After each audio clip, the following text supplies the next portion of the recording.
I think it's fair to say, based on who we've had on this stage so far, best dancer, Janine.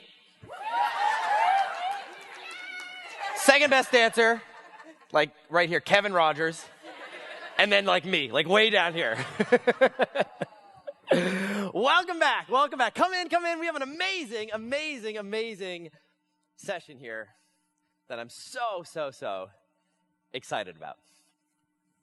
So, one of the coolest things about what I get to do is the people I get to meet, the people I get to work with, the entrepreneurs here in this room that I have the privilege, the honor, the opportunity to spend time with.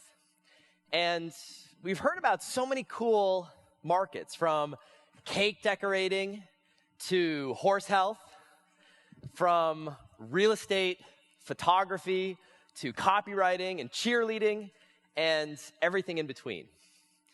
And the one common thing among all those markets comes down to the amazing entrepreneurs behind those businesses. People right here in this community who are drawn to a mission, whether it's eradicating bullying from schools like Christy, who are driven to a passion like Karen and cake decorating, driven to an opportunity like Robert and this opportunity to launch a business off of a career. And for me, the highlight is getting to work with so many amazing people. But one of my biggest highlights over the past year has been the opportunity to get to know and to work with someone who's become a friend and someone that I've learned more from about business, about being an entrepreneur, about doing it the right way than almost anybody else I've ever worked with. Now, this morning we spent a lot of time learning from entrepreneurs who are at the early stage of their business, just getting started, right? Just choosing your market, kind of in the early stages of your business. But what's amazing about this community is that we have people who are literally just getting started in the early stages of their business, all the way to people who have built literally billion-dollar businesses, billion-dollar companies. And so what I'm incredibly excited about right now is the opportunity to introduce a member of our community, someone who is using the Ask method, someone who has built multiple billion-dollar businesses with a B. And to introduce our next guest speaker, I want to turn it over to this video right here. Meet Kevin Harrington. With over 500 products launched and generating over $5 billion in product sales in over 100 countries, Kevin Harrington is the inventor of the infomercial, as seen on TV Pioneer, and original shark on the Emmy Award-winning TV show Shark Tank. Kevin creates massive brands by combining great products with superstar talent like Kim Kardashian, 50 Cent, Kathy and Paris Hilton, Kris Jenner, CeeLo Green, George Foreman, Montel Williams, Jack LaLanne, Flo Rida, Hulk Hogan, Billy Mays, Paula Abdul, and Tony Little. My brand now is worth over $3 billion. So my advice to everybody, if you even have an idea, you'd want to go to Kevin Harrington. Kevin has been featured on 2020, CNN, Fox Business, Bloomberg, Jim Cramer's The Street, MTV, Good Morning America, the CBS Morning News, The Today Show, The View, and The Daily Double on Jeopardy. Now the last clue, back to the Shark Tank. I'm Kevin Harrington. A renowned speaker, Kevin has appeared on stage for organizations like AT&T, Microsoft, and MIT. Kevin is a pioneer of the direct response industry and has risen to nearly iconic status over the years. Kevin helped to found EO, the Entrepreneurs Organization, an entrepreneur for over 40 years. Kevin has built 20 businesses to over $100 million each. That's why he's the original shark from Shark Tank, the billion-dollar man, Kevin Harrington. Let's give Kevin a warm welcome. Give Kevin Harrington a huge, warm Ask Method welcome! Woo! All right. Thank you. Hey, buddy. Thank you, man. Thank you. Thank you. All right. Take a seat. Come on. Thank you. Great crowd. Oh, wow. Great picture, too. Thank you, guys. It's great to be here, and I love Orlando. I understand we have people from almost every state, 27 countries. This is amazing. Thanks for having me today. And I'm going to tell you a few stories, a little bit about my start, how I started as an entrepreneur. How many entrepreneurs do we have in the room? Let me see your show. All right, just about everybody. Well, that music, the Shark Tank music, is something that's recognized all around the world, and it's because of this man right here, Mark Burnett. Now, I almost didn't make the show because when he first called me, he said, Kevin, I want you to come out. I want to tell you all about the show, Shark Tank. And I said, can you tell me anything about it? He said, no, just when you get here, I'll tell you. I hung up the phone. I told my wife, I said, I'm heading out to meet Mark Burnett.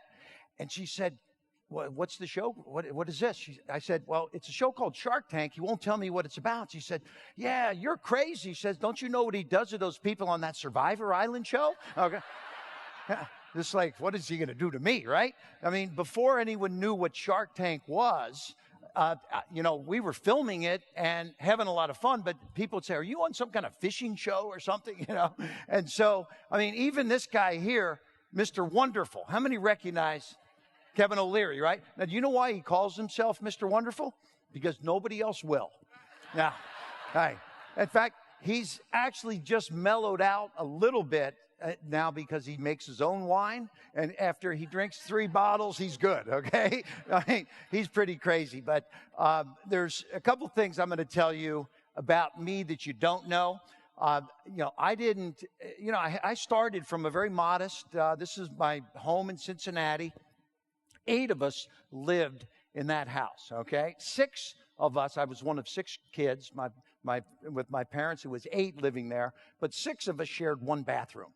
And so it was not, I was a young little boy that was learning from, fortunately, my father. He was actually, when I remember all the way back, he was a bartender, and he saved up enough money to open his own bar. So here I was working when I was 11 at Harrington's Irish Pub. Now, today, I literally was in there behind the bar, getting drinks and serving. And I said, today, if you walked in and a 6th grader was serving you a drink, you'd call the police, okay?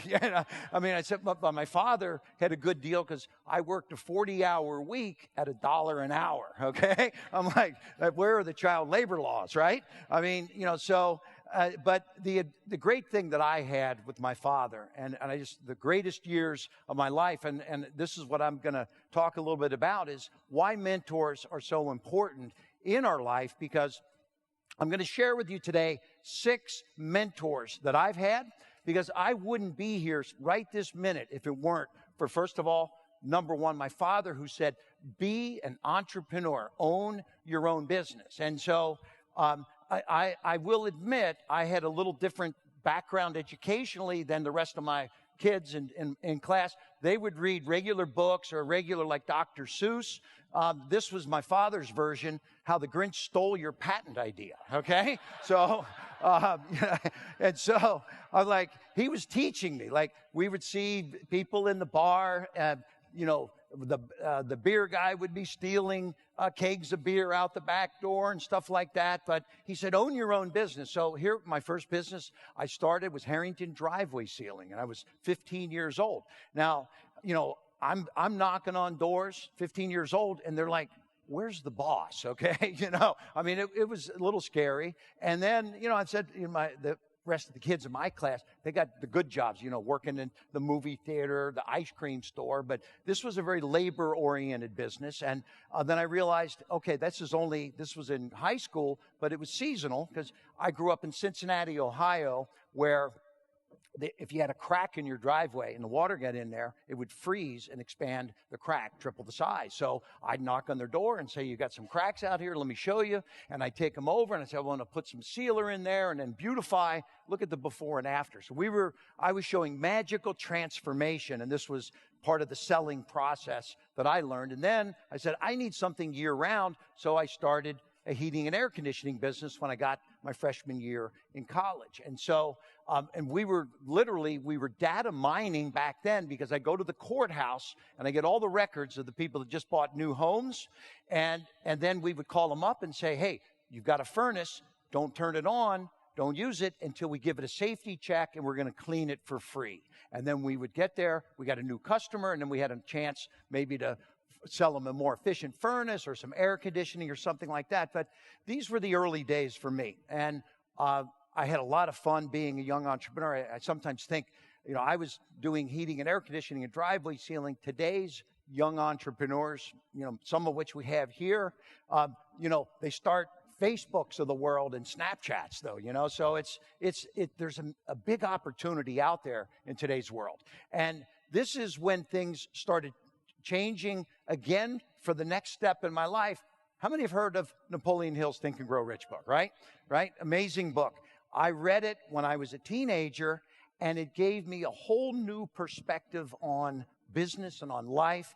Whatever you can conceive and you believe, you will achieve. And so I said, wipe the slate clean.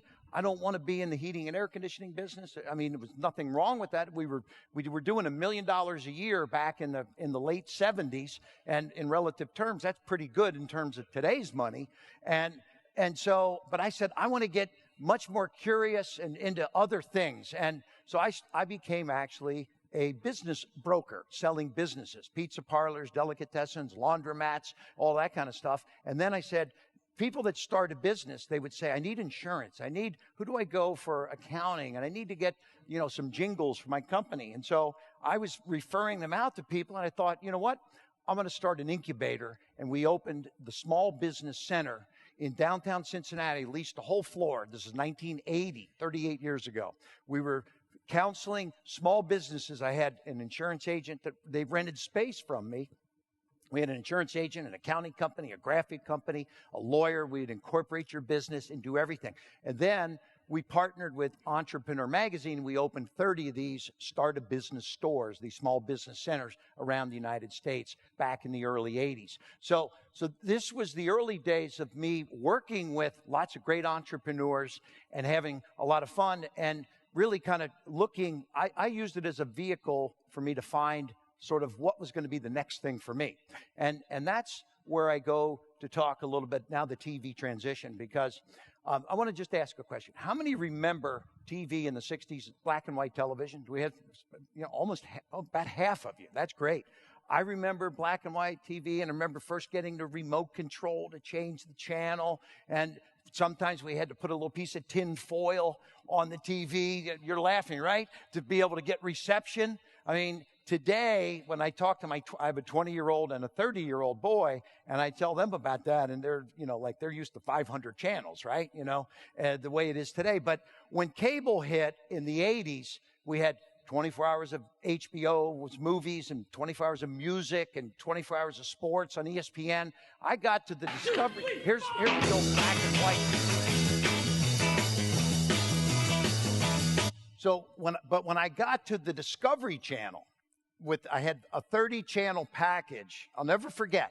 I was all excited. I'd go through one first channel all the way through to channel 30. I got to channel 30, and this was on the screen, colored bars. And I'm like, what? I called the cable company, and I said, I've got a problem. I'm not getting anything on channel 30. And they said, oh, Discovery's only an 18-hour-a-day network. 6 hours a day, you get nothing. And that's when the light bulb went off, right? So I was sitting there, and I'm like, I'm going to all these trade shows, and I'm all motivated, my father and Napoleon Hill. And I go to the show, and I meet this guy named Arnold. And then he became mentor number 2. He said, Kevin, I met him at the Philadelphia Home Show. He said, Kevin, you don't have to be an inventor. You don't have to own it all. You can partner with people. And what was happening, I'm watching Arnold. He had a knife in his hand. He's cutting through a Coca-Cola can. Then he was cutting through a hammerhead, then through a tire and through a muffler. And I'm like, what the heck is this guy doing? Okay. He says there's 2 Ginsu knives for $19.95. And I'm like, first of all, he was a big guy, 2 big knives cutting through tires. Yeah, I was listening to everything he had to say, okay? I mean, this guy was really powerful. But people were jumping to buy this knife set, 2 for $19.95. And I watched him do it once, do it twice. The third time, same set of words. People were throwing lots of money at Arnold Morris. It was unbelievable. Literally saw him collect thousands of dollars in probably 25 minutes. So when Arnold got off on a break, we got talking, and this is when he said, Kevin, you're an entrepreneur. He says, man, I do this 40 weeks a year. If you ever come up with any ideas on how I could make money without having to be on the road 40 weeks a year, I'd be all ears. And I said, Arnold, what do you know what's going on Discovery Channel right now? 6 hours a day of nothing.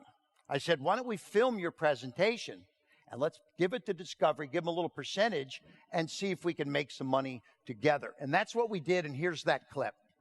You take a tomato, the weight of the knife alone cuts that tomato. Let me ask you something. How many knives do you have at home this sharp? You could drop the tomato on top. Pretty sharp, right? You know what one young lady said? Can you cut them thin? I said, thin, 1 tomato will last you all week long. How many have ever seen the Ginsu knife? Unbelievable, right? Unbelievable product. And so now we put this up on TV, and it was doing well. And we were selling a ton. But I then met one of the next people that came into my life, and I'm calling him mentor number 3 because I learned so much from this powerful gentleman. His name is Zig Ziglar. How many recognize that name, Zig Ziglar? Secrets of Closing the Sale, right? Now, I was for every 1,000 phone calls I got, 500 would order and 500 didn't order. And I said to myself, 500 people watched the show, called the number, and didn't order a $20 knife set, 2 knives for $20. I said to Zig, I need some help here. How can this be done? And reading Secrets of Closing the Sale and listening to Zig, the power of Zig Ziglar became such a force within me. And one of Zig's closes is the value stack. So he said, Kevin, if the price is here and the value is here, you're not going to make the sale. And I said, okay, you have to raise the value, I guess, right? Yeah, you have to create value stack. So 2 Ginsu knives for $19.95, but wait, there's more. 6 free steak knives and a paring knife and a bread knife, okay? And so we raised the price to $29, but we gave you a bunch of more knives. And by the way, we went from a 50% close to an 80% close because now we created the value stacks. And that was a game changer. In fact, but wait, there's more. I've been using for 35 years now. So, I mean, it's unbelievable how mentors, again, have been a part of the influence of my life. In fact, there's 100 closing techniques in the Secrets of Closing the Sale. And I'm going to talk more about that because when Zig passed away a few years ago, I teamed up and partnered with Tom Ziglar, Julie Ziglar, Cindy, the family,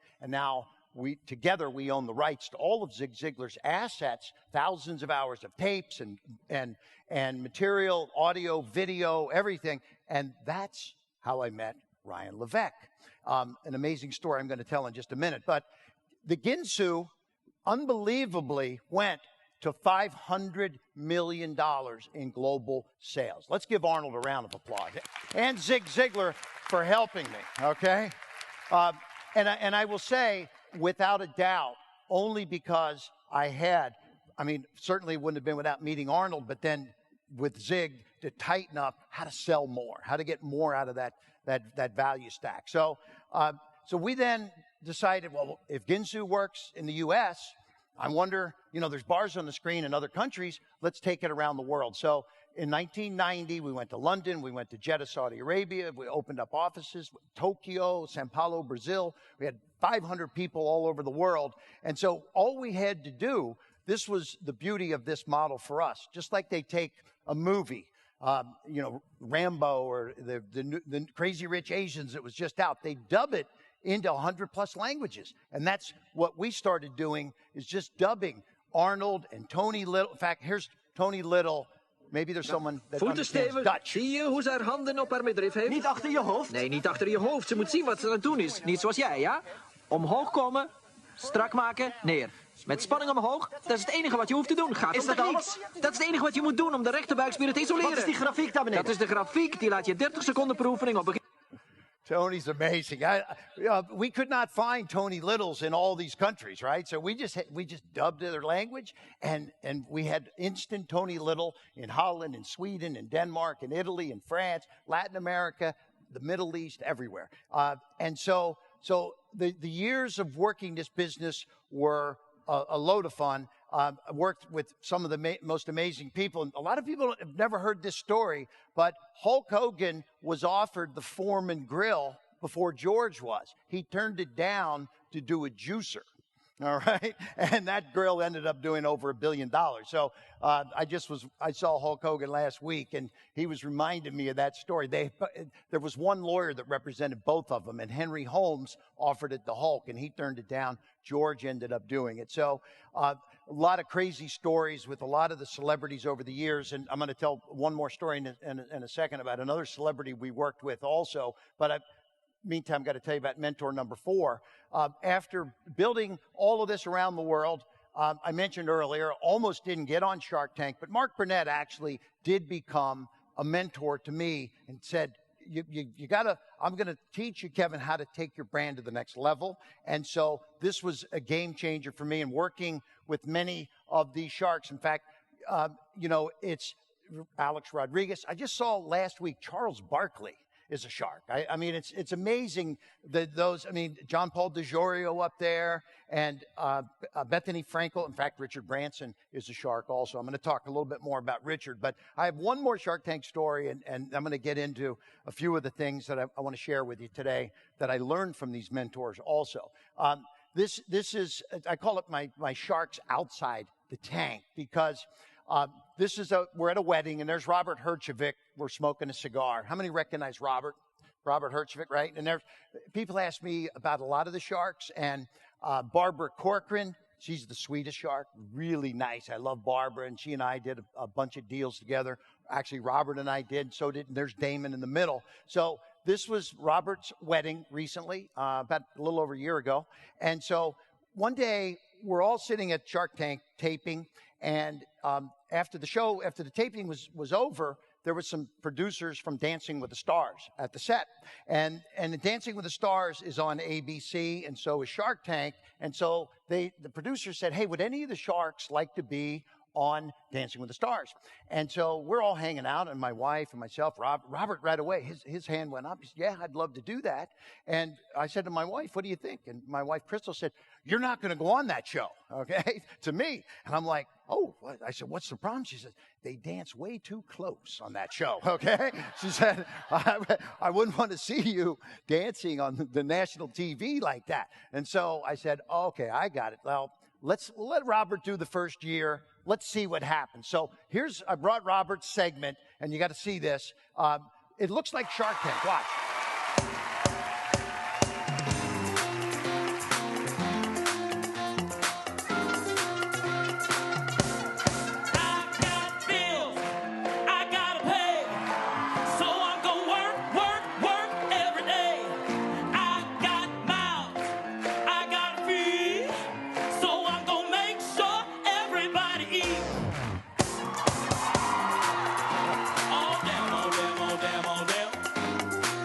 All right, so now here's where it gets crazy. That's the girl that he married is Kim Johnson from Dancing with the Stars, okay? And my wife said, I told you they got a little close on that show.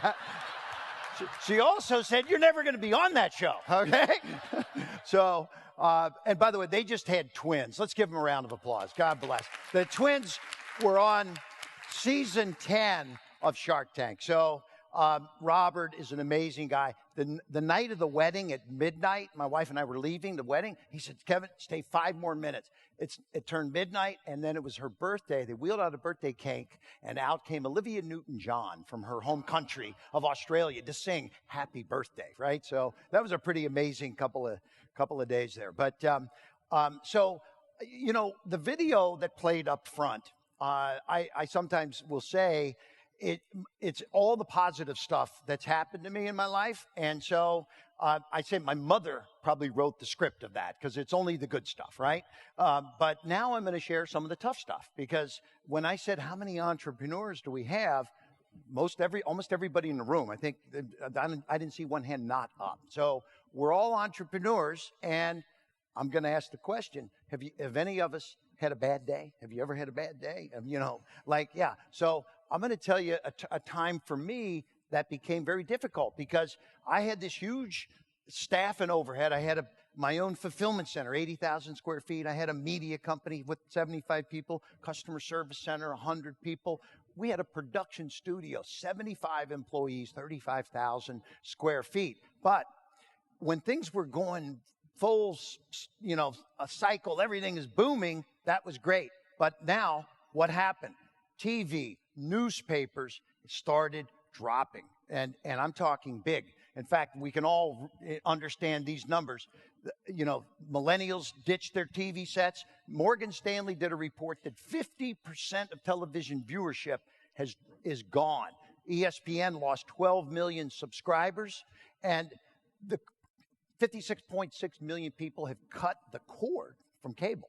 I mean, and I'm the guy that's paying to get to them, the as seen on TV guy, and this is the worst slide. The line across is what we pay to the stations, and the green line is the ratings. So the ratings were plummeting, but we paid the same amount of money. Now, we couldn't afford to do that. I had all this overhead, all these people, and we were starting to bleed. We were bleeding millions. But there was a point, I think every entrepreneur hits a point where they realize something's wrong. And we had been so successful with all these celebrities, but this is a project. I'm going to just share this with you, and then I'm going to tell you what happened. Just watch. Now you can put on your favorite music and have fun dancing all those extra inches and pounds away. Presenting the one-of-a-kind, low-impact, calorie-burning, muscle-toning, total body exercise that's fun, fast, and easy. The revolutionary new Twist-A-Sizer from the man who got the whole world twisting, Chubby Checker. Well, I knew I had hit bottom when I did a fitness product with a man named Chubby, okay? Okay? This was not good, all right? We spent hundreds of thousands of dollars tooling this thing, manufacturing it, inventory, and it just bombed. In fact, somebody said that looked like a lawsuit waiting to happen, the way they were twisting around on those little phonographic discs, right? Well, I mean, it was bad. This is when I realized every celebrity, we were hitting them out of the park, but once, from this point on, we realized we have to start doing things different, because I owned AsSeenOnTV.com, As Seen on TV Inc. This was my logo right here. Oh, did I lose it? Okay, hold on a second. All right, there we go. Okay. This was the foundation of our business, the As Seen on TV logo. And it was burning down around me.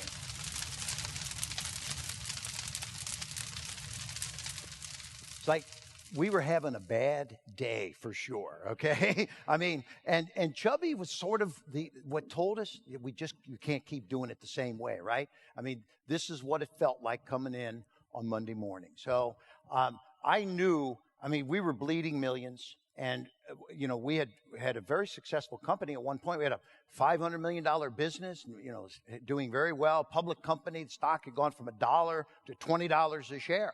But we knew we needed to do something, and so I reached out to get my next mentor. And I was very fortunate, and I don't know if any of you have ever met this man, but he was an amazing part of my life, and it happened to be Richard Branson, right? Now, how many have ever met Richard? Anyone?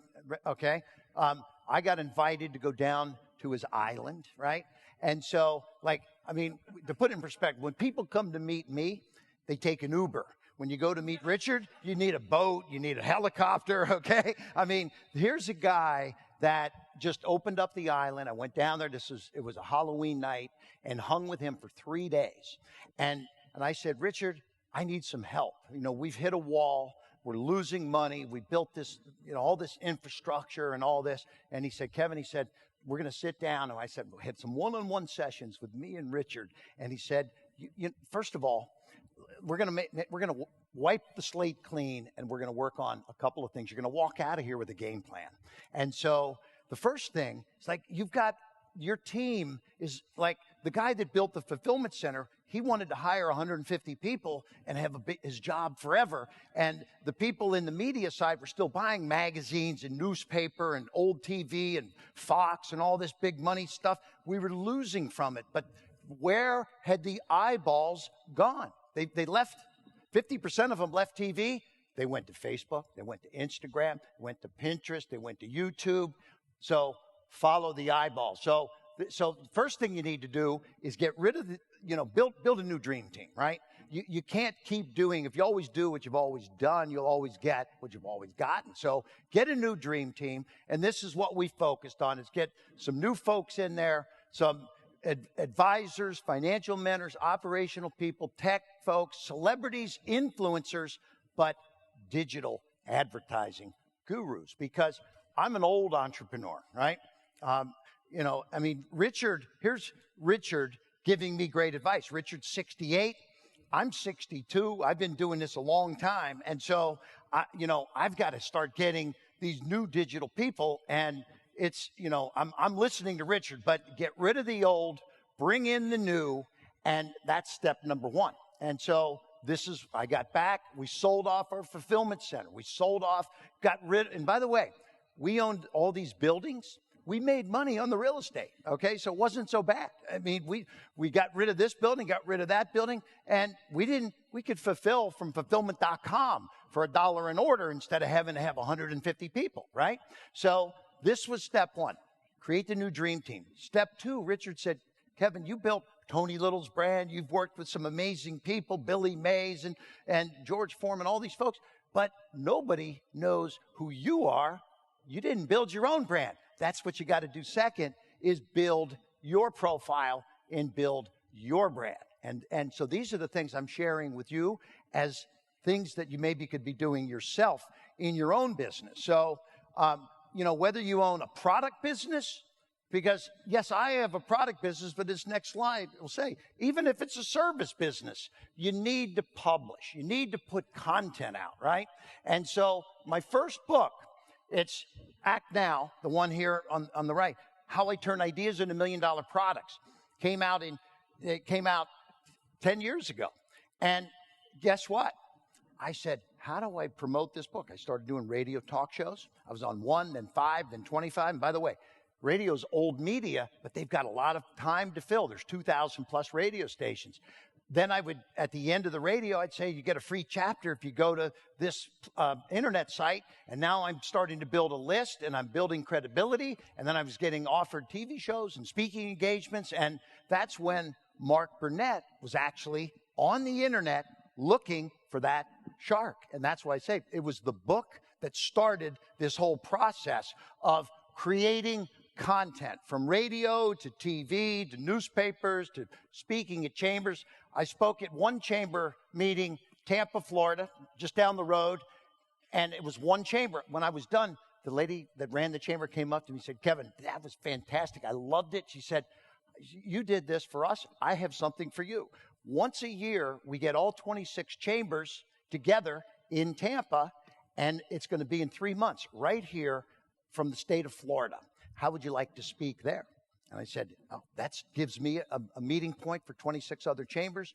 Absolutely. And I did. And I've been to about 7 or 8 of them now around the state of Florida. So this is, how do you build a list? How do you build your back end? How do you build followers? LinkedIn, Facebook, etc. You got to start creating content. I do a weekly podcast of my own, but I'm on other podcasts on a regular basis. I mean, I was on a podcast about 2 months ago with a gentleman by the name of Ed Milet. We had 6 million people that downloaded that podcast. And so my data was just surging that week. And I'm going to, go back to somebody that's very famous and very wealthy, a woman that's worth billions, that did one thing in her life and to become the billionaire that she is, interviewed experts. Who am I talking about? Oprah Winfrey, right? That's what she was on the news. And she wanted to start interviewing celebrities and experts and gurus. And I'm going to show you how that plays into this next part of my story. But at the end of the day, this is becoming a digital person. And ultimately, yes, this is the third step. Richard said, embrace digital disruption, because Kevin, people aren't watching TV. Where did they go? You've got to follow them. So now again, I said, Richard's 68, I'm 62. And I said, when I get back, I got to go find me the smartest millennial that I can. And that is my boy right here, Ryan Levesque. All right, let's give Ryan a round of applause. I love being here. I didn't know from all of this. And I said, you know, I got to get my dream team going. I need folks that I can trust and depend on. We've got products, and we need to get to the niches, because the riches are in the niches. And so that's what we did. We started collaborating. There's Ryan and I. Actually, he came down to my house, and again, I had just tied up the rights to all of Zig Ziglar's assets. And Zig was an amazing man. His philosophy in life is right there. You can have everything in life you want if you just help enough other people get what they want. And that certainly was Ryan's attitude, because he came in and said, let me help and let me do all these amazing things. And so we're going to be sharing some of that a little bit later. But, again, coming out of this meeting with Richard Branson, I knew some of the things I had to do, but I knew I had to get to the right people. And that is fortunately what I did when I met Ryan. Because, look, this one slide will kind of put it in perspective for you. It took 38 years for radio to get to 50 million listeners. It took TV 13 years to get to 50 million viewers. The internet 4 years, iPod 3, Facebook 2. But the Pokemon Go app got 50 million downloads in 15 days. Okay? But here's the best. 375 million downloads in 1 week right here.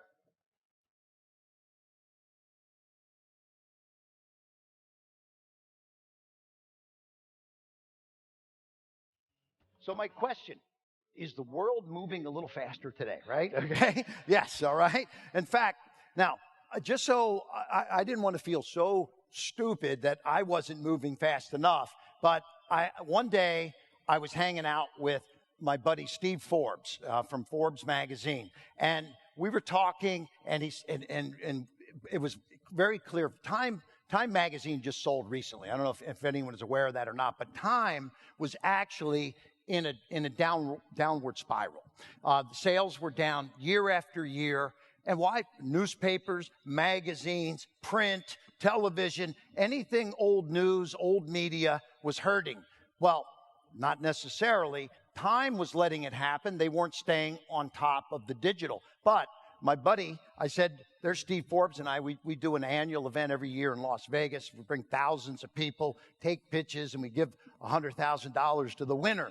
And so Steve said, Kevin, he said, Time was like this. He said, let me show you Forbes' graph.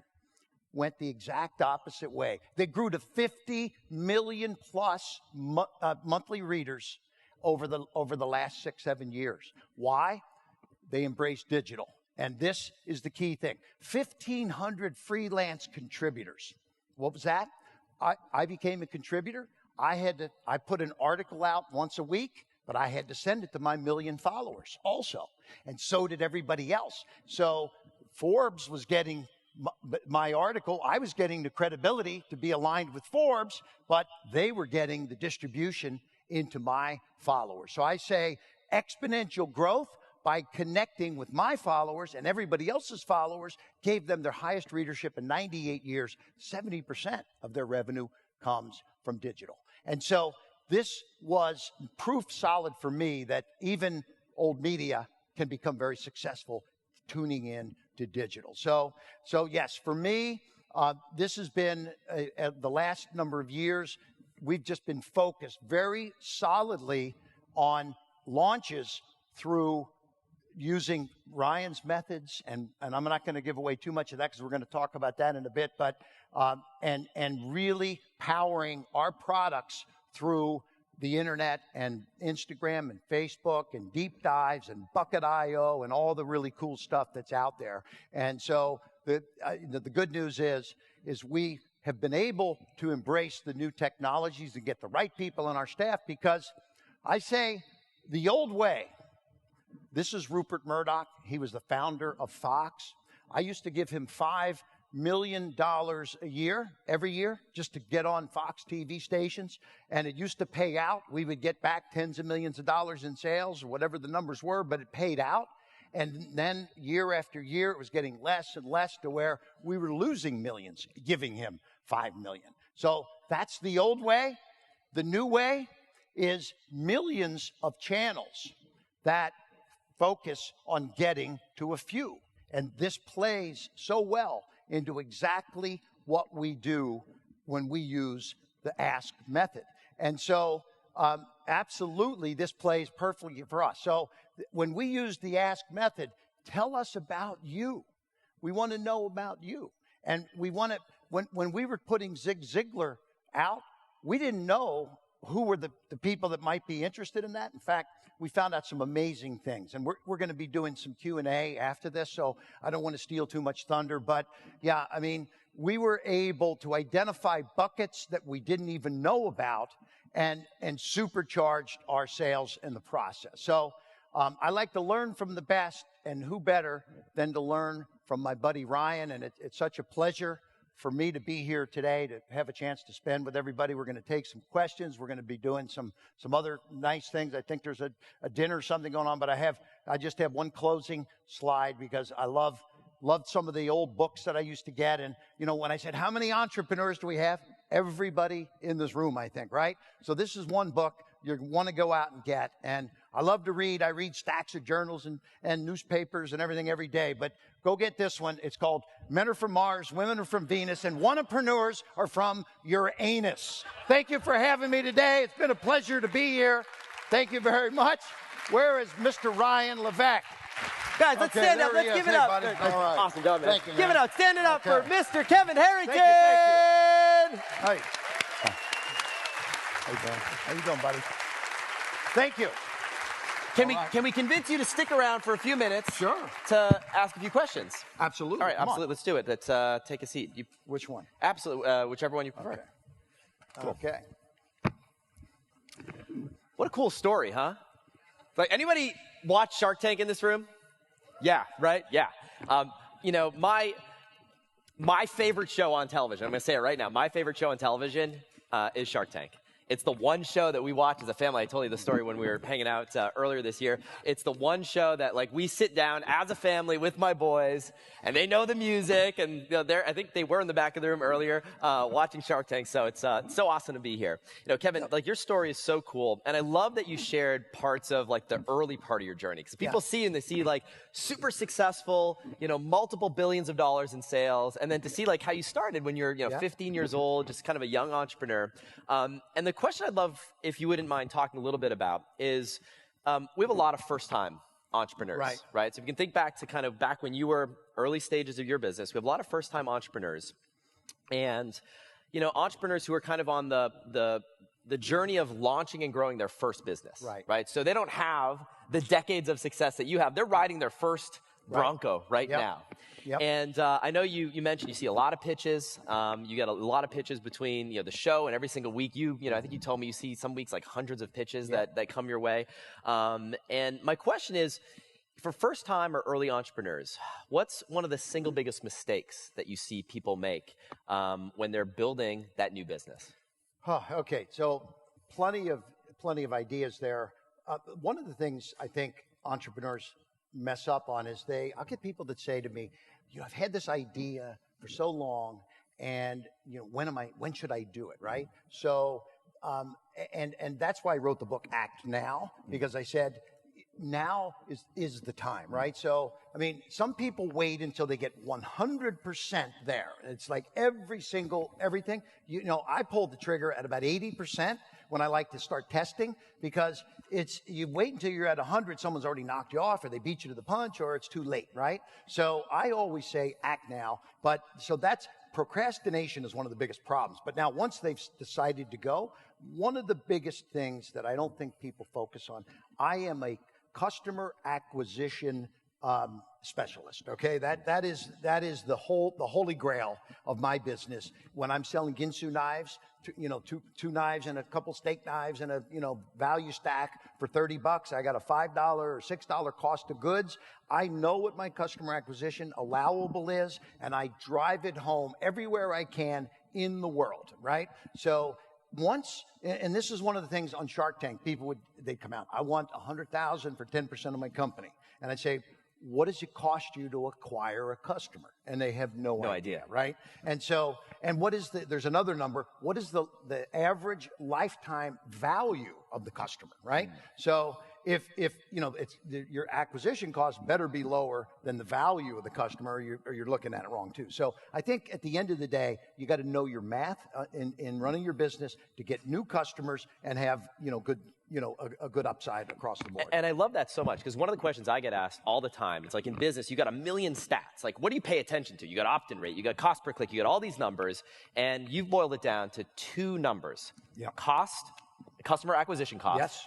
And your lifetime customer value. If you just know those two numbers, you're in great shape. And I love when you talk about act now, right? So one of the Ryanisms that I always put out there is you don't have to get it perfect, you just have to get it going to overcome that, procrastination. Yes. And, earlier this year when we first kind of got together, started doing work together, talk about all the ideas that you're pitched. You're not just pitched like business ideas, but ideas like we should implement this in our business. We should do this thing. And, you have this opportunity to implement Ask. Your team brought it to you, and for one reason or another, you said, yeah, I'm going to pull the trigger on this. When you say no to so many things that you're presented with. So what is it about Ask? What is it about the Ask method that when you saw it, you heard about it, you said, yes, we're going to pull the trigger on this? So great question. So here, I spent 35 years in this mass TV business where we would produce one commercial, and it would run thousands of times, tens of thousands of times, on TV stations all around the world, but we never changed it, we never tweaked it. It was the same commercial over and over and over, and it either worked or it didn't. Right. Now, in today's world, we don't have that luxury anymore because it costs way too much to get on TV. So in the process of selling the Zig Ziglar product, I didn't know who the customer is, all right? So I can't go on TV and say, buy this sales course, right?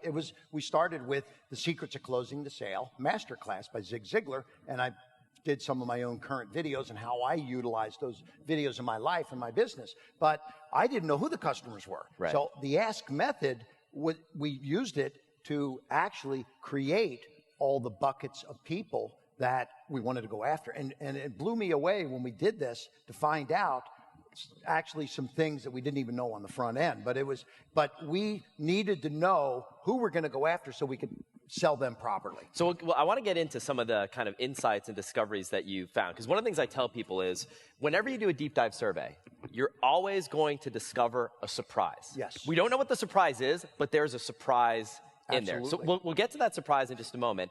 But one of the questions I had is, so with that launch, this new product, Secrets of Closing the Sale, it was a legacy project for you where you wanted to be part of a project that involved one of your mentors that you're talking about. Let's talk a little bit about results. Yeah. So you used Ask in that launch, Secrets of Closing the Sale.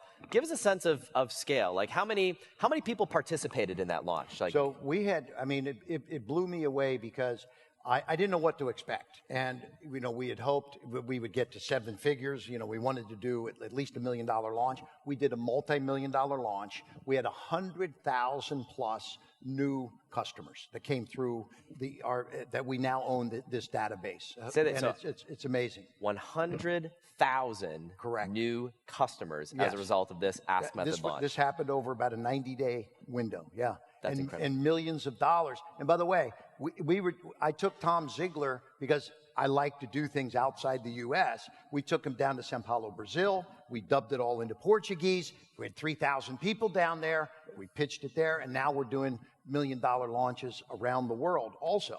So, and I will say that it all started by my partner, Mark Tim, who's running around here somewhere, and he'll be around to say hello, I think. But he said, that I need to go sit with Ryan and find out about this, the Ask method. And I can right here say that is why it all happened for us, is utilizing the technology that you gave us. You know, it's Thank you. So let's talk about a parallel universe for a minute, right? So let's go back to that moment. You know, you wanted to launch this project. You wanted to make it a home run out of the gate. Let's talk for a minute. Let's pretend, what if you didn't start with Ask, if you hadn't started with Ask, right? So you talked about, there was at least one big surprise. You guys did a deep dive survey, working with our team, did a deep dive survey, and you discovered some things that were a bit of a surprise. And one of those surprises, I think, is you uncovered a bucket that you didn't even really think about. Talk a little bit about that. The amazing thing about the Ask method, and I wish we had met 30 years ago, okay? Because we would generate millions and millions of customer leads on TV, but we didn't do anything with those leads, to be honest with you, right? And so here I'm saying how valuable those databases are. But we found all these buckets of people, but the people told us, you know, that when we asked them, they told us who they were and what we had to do to sell them. But one of the buckets that became unbeknownst to us was people that wanted to have sales teams. And so they were people that wanted to be a sales manager over teams of salespeople. That was one of the buckets that ended up being a bucket that spent a lot of money because they were management oriented and turned out to be a very profitable bucket that we never even expected to have on the front end. And so for you guys, I mean, if you hadn't uncovered that bucket, I mean, gosh, it could have been like 10, 15, 20% of the market that you just like didn't even touch on. At least I'd say 15% probably ended up being that one bucket that was phenomenal for us. And those were also folks that because the beginning of our program is the internet course, the master class, which is 7 modules, 4 videos per module. But we have upsells into coaching and mentoring and all kinds of other things also. Those are the folks that want to continue their education. Totally. So it's not only at 15% of the market, but it might represent much more than that when you look at the opportunity down the road for everything else you guys have. Yeah. So very powerful. So the takeaway there, guys, is, you know, think about, as you're doing your deep dive survey, what is the bucket that you might be either forgetting about, ignoring, or don't even realize exists in your market? There may be a hidden bucket right there that represents the biggest opportunity of everything. Yeah. Cool. So that was your first Ask project. Yes. Right. First one, you know, had amazing results, and you're using Ask on a project this year as well, right? You're doing things again. And, you know, following your success of that launch, you know, you decided, you know, you guys are all in. You're like, we're going all in with Ask. We're doing everything. What are some of the things that you're going to do different, right? So you've got that first experience under your belt. You're going to do things differently this time. What are some of the things that you might do different? Well, as I said, in the old days, we had people that called, did order. We didn't do anything with it. We're going to take those 100,000+ and really do a lot of asking there, okay? So now that we have this great database, let's go back to that database and start communicating with them to find out what they liked, what's best about the program, et cetera, et cetera. And we feel that's going to, you know, using the Ask method on the customers that came from the first pass is going to be phenomenal for us also. So that is just going to, I think it's going to fine tune our information even better and give us even more ammunition to make more sales. And we're relaunching Zig. It's an evergreen program. It'll be relaunching in January again. And what I love about that is there's 2 opportunities there. There's one opportunity, which is for you guys to go back as you're relaunching the program. What did you miss? Like, what did you miss when communicating the program and things like that? But the takeaway here, guys, is when you do a DDS, it's not just to your leads. You want to do a deep dive survey to your customers as well, because what they'll tell you is, yes, I bought the program. I bought Secrets of Closing the Sale, or whatever the name of your program is, and you can ask them, what's missing?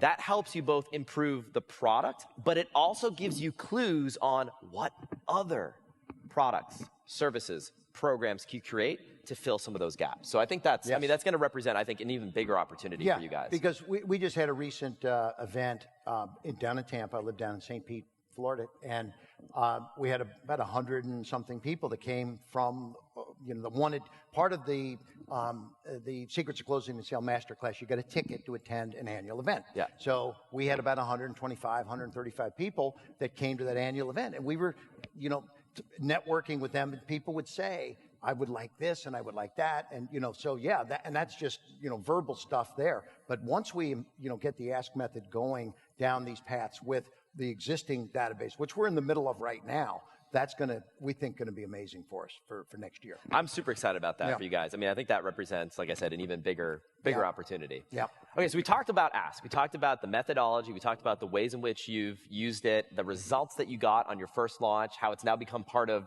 your process for launching this next thing, relaunching your program. I want to talk a little bit about technology, right? And you, like me, we're not like tech guys per se, but you've seen some incredible technology. Like I think about, the first technology, like remnant television space with the Discovery. When that, like the technology was available to do direct response TV. Right. Like that was like a huge revolution. I think about the ability to get like real-time feedback on HSN, Home Shopping Network, right? Beautiful. Like be able to have the IVF in your ear and people saying, all right, say more of that, say more of that. It's like, real-time feedback. And now you guys are using bucket.io as a tool to segment your customers into different buckets so you can customize your messaging, customize the products. Where do you think this kind of bucket revolution, right? Putting people into different buckets, where does that rank in terms of, the impact on product sales as you see it? I would say this. First of all, my whole world has changed because we don't use TV to launch anything anymore. We always used to just go straight to produce that spot like we did with Chubby Checker and that kind of thing. Yeah. And it goes out, you're spending so much money, take it out. So we believe that all these products have many different, you need to build these buckets, these funnels for the niche audiences of each of these products. And so, we had a nightlight for your toilet that we were selling, okay? It's called Global. I don't know if anyone ever saw that, but... Any Global owners in the room? Global owners in the room. Anybody, any Global? It's okay, you can admit it later. It lights up when you get within 8 feet of your toilet, okay? And so now, we found one bucket is obviously seniors who are getting up late at night, and they don't want to be falling all over the place, so it lights up and they can see, and that's me, because I get up every single night to go to the bathroom, okay? Okay, but then there's another bucket is mothers whose kids went to bed.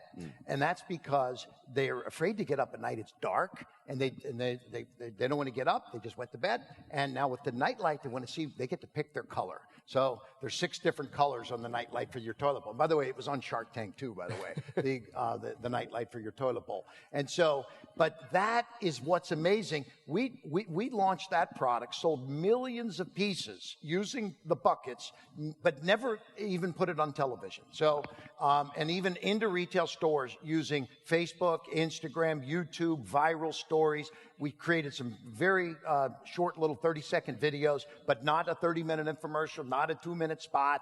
We used the bucket method to find the different pockets of people that we needed to get to buy that product. And what I love about that, what's so cool about that is it's a physical product, right? A lot of stories that we hear are people who are selling information and expertise. They sell digital courses, membership sites, programs like Secrets of Closing the Sale. Right. And what you're talking about is this is an opportunity to, if you sell a physical product for anybody in this room, to reposition that physical product differently based on a person's bucket. And this is the power of perceived customizations. You can have one product that serves both seniors and moms with young kids, and just by telling different stories, different testimonials, different case studies, and doing simple things like different colors for the kiddos and a different version for the seniors, you can reposition a product and expand your market tremendously just by a few simple tweaks. Absolutely. No, that's great. One of the things that I'd love if you wouldn't mind talking a little bit about is legacy, right? So one of the things that I introduced earlier today is something that I teach called the legacy pyramid, which is, we have entrepreneurship as a path to freedom to make an impact and leave a legacy. And if you look at the first letter of each of those words in reverse, legacy L, impact I, freedom F, and entrepreneurship E, it spells the acronym LIFE. Right? And I think for, as an entrepreneur, I think, the meaning of all of our lives is to use entrepreneurship as a path to personal freedom, which then enables us to make a real impact on the world and leave a legacy. And you've done some amazing things in your career. And, between being a dad, being a mentor, some of the special projects that you're involved with, I'd love if you wouldn't mind talking a little bit about kind of right now at your stage of your career, what's most important to you when it comes to leaving an impact, making an impact, and leaving a legacy? So, great question. Thank you, Ryan. First of all, I spent the first 30 years of my life trying to figure out what I wanted to do, right? I was driveway sealing and heating and air conditioning. Then I was selling businesses. But then it was at the end of that 30-year run that I found Discovery Channel, Arnold Morris, started selling knives and ginsus and all that stuff. And so that was the first 30. But then the next 30, I spent doing all that and, hundreds of projects and, having a lot of fun, building a couple public companies and things like that. And so when I hit 60, and I just had my 62nd birthday, just October, I said, now my next 30 years, and my father lived till he was 93, so I think I got a good shot at living a long life, I hope, and good genes. But I'm really focused now. I'm doing a lot of traveling. I just got back. I was in Hong Kong, Singapore, Seoul, Korea. Thousands of people are showing up at these events, and I'm teaching entrepreneurship. And so this is why I love coming and hanging out with crowds like this. And I want to connect with entrepreneurs in my next 30 years, mentor, help, partner, whatever it might be. Sometimes, I'm not pressed to do any deals, but sometimes there's a great opportunity that comes by, and I just never know. But I'm really focused on I was playing golf this morning, okay, right here at the Champions Gate, by the way. So golf and mentoring and helping entrepreneurs, and staying tight with my family. I got 2 great boys and a wife, Crystal, who was never going to let me go on Dancing with the Stars. Okay, so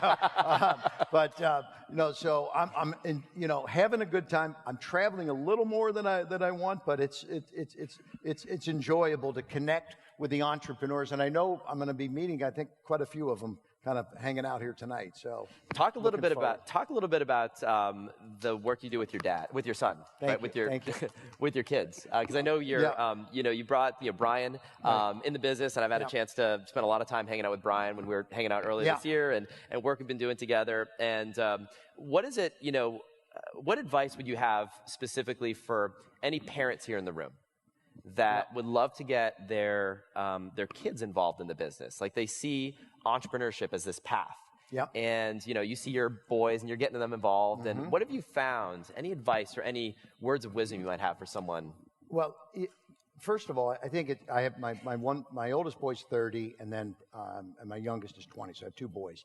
And I believe people will grab me as I'm running through an airport, and one day this cop was chasing me, and he's like, "Shark Tank," okay? And I'm like, "Oh, okay." I thought he was coming after me for something, right?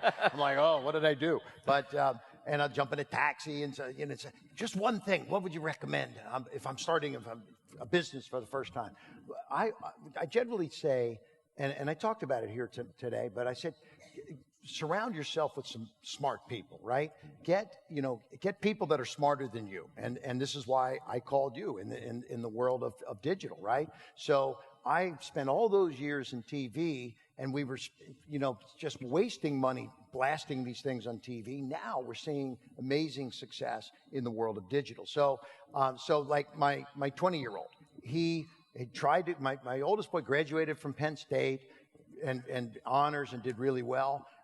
My youngest went to college and dropped out after his first semester. And he just said he was more creative and went to a music school, and Brian was a business school. And so, you know what I did? I brought him in, but he's working inside the Zig Ziglar company. He doesn't work, it's a partnership with us and the Ziglar family, but he's being mentored by Tom Ziglar and the whole Ziglar organization, because that is he's taking podcasts every day. I'm giving him his own education through the Ziglar University, so to speak, but it's just amazing. Every day he calls me and tells me all the amazing things. His job is to listen to all the podcasts of folks like you and me and Russell Brunson and all the industry, and because this is part of the Ask method, is tracking all the things that are happening in this industry. So I love, no matter if for any parents here, I would say give your kids an education outside of what college or high school is going to teach them, because I didn't graduate from college. I went to the University of Cincinnati, but I had 25 employees when I was in school, and I couldn't do both, and so I dropped out. But I wasn't getting that much of a real life experience inside college, for me at least. And so I believe having that kind of knowledge that comes from something like, for us, it was the Zig Ziglar program that has just been I've seen an amazing change in my youngest son, Nicholas, in the last year because of the mentoring he's getting inside the Ziglar Group. Awesome. Yeah. I love that. Yeah. All right. So one final question, Kevin, before we let you go, and that's we talked about parents, but there are also a lot of first-time entrepreneurs, as we talked about, right? So people who are just getting started in their entrepreneurial journey. It's their first rodeo, first business, and there are a lot of people here who they haven't hit it big yet. Like they're still like in their 9 to 5 and they've got this side hustle. They're trying to make their business work along the side, or they're just kind of getting by on that first business that they've just recently launched. And so as you think about someone who's in that situation, what advice would you leave for anybody in that situation right here, right now? Well, and again, I don't know what kind of business they're going to be starting, but certainly I would, obviously we're here at the Ask program. I'm going to say that your program has been very solid for me. So if it applies for them, I'm going to tell them they should use it. Okay, that's number one. Okay, so where's my little $10 bill to slip? Thank you. No, I mean, I would say. We talked about that focus of focusing on the customer, but I'll tell you, when I first started, my company was Quantum way back, and we were selling so many products, but we couldn't finance it, right? Because I had to have the inventory. So we had far more orders than we had inventory, so we had to actually start pulling the shows off TV, right? And so I went in and I got some finance people to help me. They said, "Oh, you need $3 million, right now to get inventory in for the products and for the this and that." And I was 28 years old. I didn't have any money, and they're telling me I need $3 million. I said, "What the heck am I going to do?" I said, so I went to 5 banks and I laid out my presentation, how well we were doing. And, one bank called me back and said, "Yeah, we'll give you the money." And then it turned out that they wanted to know what was the real estate security or, cash that I was going to secure it with, right? So in other words, no money, right? So I got turned down by 5 banks. And then one day, somebody said, "Well, you got to get smart. You get somebody that comes out of banking." So I was a chamber member. I found the former bank president of Meridian Mortgage Bank in Philadelphia, where my office was at that time. He had retired. He knew every banker in town. I had a meeting with him, and I said, "Will you mentor me on how to get $3 million?" He said, "I'm going to mentor you for free." He said, "But after that, and I'm going to get you the money because you got a great story." He says, "Then, if you're lucky, I may choose to come to work for you." Okay? And so this gentleman actually did all of that, got me the $3 million line of credit at a bank that had turned me down already, and then joined as my COO. And so, that was our turning point to go from 50 million to 100 million to 150 million because we needed capital. So I just say, I had to give him a little taster piece of the company, but I still controlled it and had all the decision making on a day-to-day basis. It was less than 10% to this gentleman who brought all the money that we needed. We ended up getting a $10 million line eventually, et cetera, et cetera. But we had some hiccups along the way also. Sometimes that's a whole hour story I could tell you about too. But the bottom line is, you got to go for the gusto. Go for the biggest and the best you can get. And on that note, Ryan, I'm going to let you figure this out, but you said for a young entrepreneur. I'm going to give to one of your folks here a free mentoring session to someone that you choose, someone in your crowd today, okay? Awesome. I love it. On me, okay? All right? Thank you. Not today, because we're busy, but I will do it via phone, or if you're in Tampa, Florida, I'll do it in person. That's okay? awesome. That is amazing. All right? So what I'm getting, Kevin, final takeaways I'm getting from you. Guys, yeah, let's give it up for that. That's awesome. Thank you.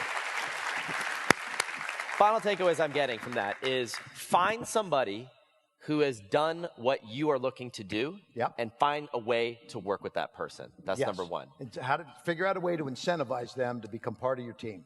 Number two, get help when you need it. You knew you needed help.